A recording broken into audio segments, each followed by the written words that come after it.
জীৱনত সুখী থকাৰ কেইটামান মন্ত্ৰ। উপাৰ্জনতকৈ খৰচ কেতিয়াও বেছি নকৰিবা। ভুল কৰিলে স্বীকাৰ কৰোঁতে সংকোচ নকৰিবা। বেয়া কামত কেতিয়াও আগুৱাই নাযাবা। ভাল কামত কেতিয়াও পিছুৱাই নাহিবা। আনৰ দুখ কষ্টৰ কাৰণ নহবা।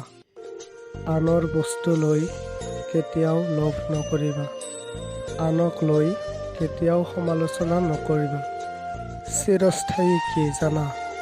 তোমাৰ সুন্দৰ ব্যৱহাৰ, যিটো মৃত্যুৰ পিছতো সকলোৰে মনত থাকিব। জীৱন সহজ নহয়, জীৱনক সহজ বনাই ল'ব লাগে।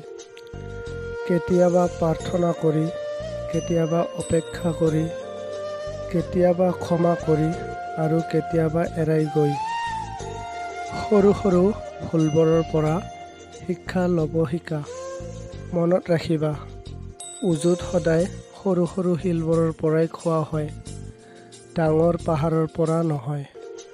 সপোন য'ত সমুদ্ৰৰ দৰে বিশাল, বাস্তৱতা সেই ঠাইত কাগজৰ নাও। জীৱনত সকলো ধুমুহা তোমাৰ ক্ষতি কৰিবলৈ নাহে। কিছুমান ধুমুহা আহে তোমাৰ ৰাস্তাটো পৰিষ্কাৰ কৰি দিয়াৰ বাবে। জীৱনত নিজৰ হাতেৰে কিবা কৰি মা দেউতাৰ মুখত হাঁহি ফুটোৱাটো হ'ল প্ৰকৃত সফলতা। সকলোৱে কয় কাৰোবাক দোষ দি সুখত থকা নাযায়, কিন্তু বাস্তৱত যিটো দেখোঁ, প্ৰকৃততে সুখী তেওঁলোকেই, যিসকলে সদায় আনক দোষ দি থাকে। কিছুমান মুহূৰ্ত কেতিয়াও পাহৰা নাযায় আৰু ঘূৰাই আনিব নোৱাৰি। যদি কোনোবাই তোমাক সন্দেহ কৰে, কেতিয়াও দুখ নাপাবা। মনত ৰাখিবা, সকলোৱে সোণ বা হীৰাকহে সন্দেহ কৰে যে সেইটো আচল নে নকল, কিন্তু লগ কোনেও কেতিয়াও সন্দেহ নকৰে।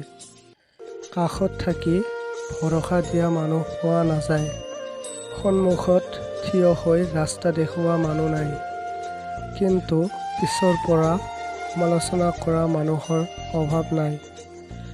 শুনিবলৈ বেয়া লাগিলে এইটোৱেই বাস্তৱ।